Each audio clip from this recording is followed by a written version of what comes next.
pobudo Moja družba želijo predstavniki nevladnih organizacij izboljšati sodelovanje z občinami.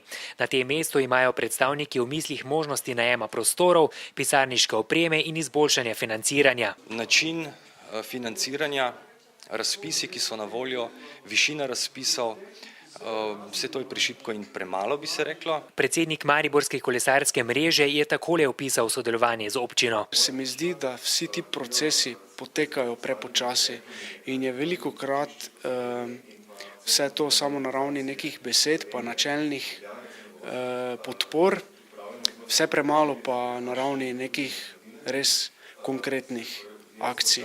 Čeprav v Sloveniji deluje preko 23.000 nevladnih organizacij, so predstavniki prepričani, da je njihova prepoznavnost slaba.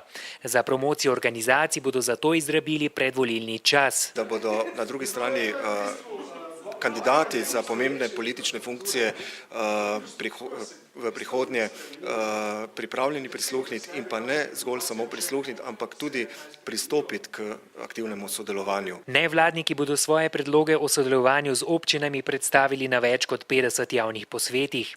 Prav tako pa si bodo prizadevali, da bodo bodoči župani morebitna sodelovanja obljubili tudi s podpisi posebnih sporazumov.